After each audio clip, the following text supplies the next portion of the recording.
চলে এসেছি আমার খেলার খবর চ্যানেলে বিগ আপডেট নিয়ে। তো চলো বন্ধুরা, খুব গুরুত্বপূর্ণ আপডেট নিয়ে চলে এসেছি। ফুল ভিডিওটা দেখতে থাকো, স্কিপ করবে না। স্কিপ করলে কিন্তু ভিডিওর মধ্যে অনেক কিছু মিস করবে। এবং এই খেলার খবর চ্যানেলে যারা নতুন আছে অবশ্যই খেলার খবর চ্যানেলটা সাবস্ক্রাইব করে পাশে থাকো।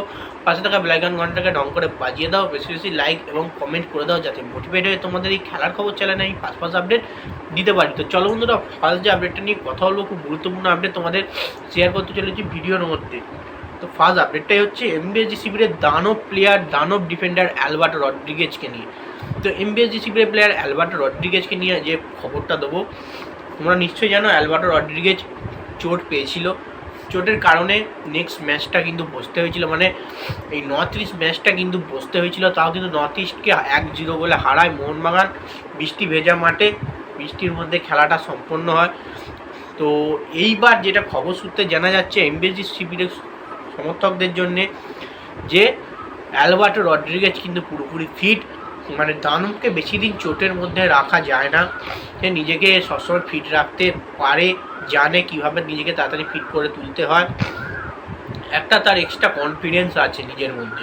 তো সেক্ষেত্রেই কিন্তু অ্যালবার্টো রড্রিগেজ নিজেকে ফিট করতে চলেছে। এবং খবর সূত্রে জানা যাচ্ছে নেক্সট যে ম্যাচ আছে মোহনবাগানের, এই ম্যাচ থেকে কিন্তু অ্যালবার্টো রড্রিগেজ পুরোপুরি অ্যাভেলেবেল হয়ে যাবে মোহনবাগান ম্যাচের জন্যে। আমরা কিন্তু ফার্স্ট 11-এও কিন্তু অ্যালবার্টো রড্রিগেজকে মোহনবাগানের জার্সি গায়ে খেলতে দেখতে পাবো। এবার ডিফেন্সটা রক সলিড হবে। তো টম অ্যালডারের ডিফেন্সটা সামলাচ্ছিল, খারাপ নয়। টম অ্যালডারেরও তো ডিফেন্স খুব ভালো। তো এবার তোমরা অ্যালবার্টো রড্রিগেজকে নিয়েই ডিফেন্সে তোমরা প্লেইং 11 দেখতে পাবে। তো যাই হোক, এবার নেক্সট যে আপডেটটা নিয়ে এবার কথা বলবো, খুব গুরুত্বপূর্ণ আপডেট, সেটা হচ্ছে এমবিএসজি শিবিরের মালিক সঞ্জীব গোয়েঙ্কা স্যারকে নিয়ে।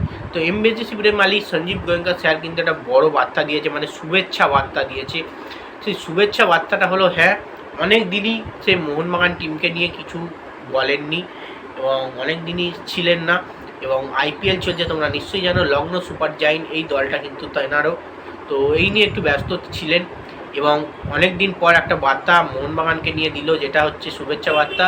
যে এমবিএসজি শিবির মানে আমাদের মোহনবাগান দলকে শুভেচ্ছা জানাচ্ছি, প্রতিটা প্লেয়ারকে শুভেচ্ছা জানাচ্ছি যে দল খুব ভালো পারফরমেন্স করছে, কোচেস খুব দুর্দান্ত ট্যাকটিক্স রয়েছে এবং দল ভালো পারফরমেন্স শুধু নয়, দল টেবিল টপে রয়েছে। তো অ্যাজ এ চ্যাম্পিয়ন হবার দৌড়ে 1 নম্বর, মানে একটা পা পুরোপুরি এগিয়ে রেখেছে। আর কিছুদিন পর আর একটা পা এগোবে এবং চ্যাম্পিয়ন আমরাই হব, সেটাই আশা রাখছি। তো শুভেচ্ছা মানে কংগ্রাচুলেশনস জানিয়েছে প্রতিটা প্লেয়ারকে ভালো পারফরমেন্স করার জন্যে এবং দলকে জেতানোর জন্যে। কোচকেও কিন্তু প্রচুর পরিমাণে কংগ্রাচুলেশনস করেছে।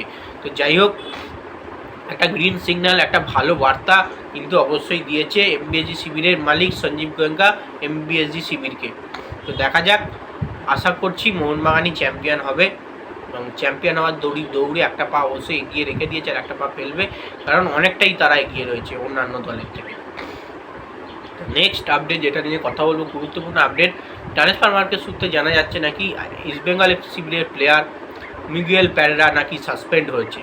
তো বেসিক্যালি সাসপেন্ড হয়েছে অবশ্যই মিগুয়েল প্যারেরা। তো পুরো সিজনটা নয় সাসপেন্ড।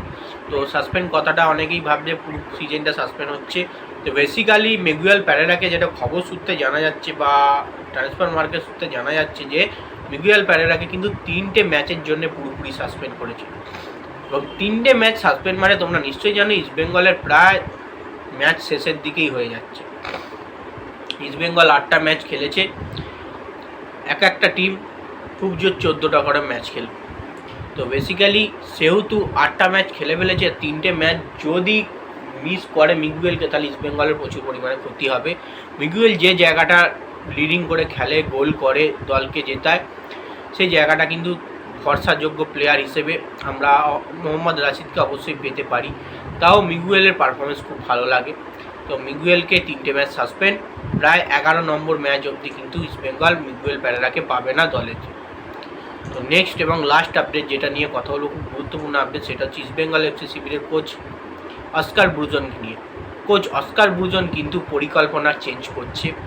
সে যে প্লেইং 11 বানাতো, যে পরিকল্পনা নিত, যে মিগুয়েলকে নিয়ে, রাশিদকে নিয়ে, যে সমস্ত ইন্ডিয়ান প্লেয়াররা রয়েছে, নাওরাম ময়েজকে নিয়ে, সে সব প্ল্যানিং পুরো চেঞ্জ করে নতুন একটা প্ল্যানিংয়ে প্লেইং 11 সাজানোর চেষ্টা করছে। ওড়িশা ম্যাচে সেরামি কিন্তু আমরা দেখতে পাবো। আশা রাখবো ওড়িশা ম্যাচে ইস্টবেঙ্গল অবশ্যই জিতবে।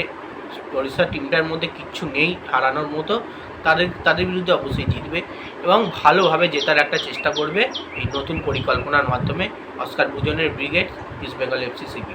তো যাই হোক, এই আপডেট ছিল। ভিডিওটা যদি ভালো লেগে থাকে লাইক কমেন্ট শেয়ার সাবস্ক্রাইব করে পাশে থাকা। চলো বন্ধুরা, বাই, আবার নেক্সট ভিডিও দেখা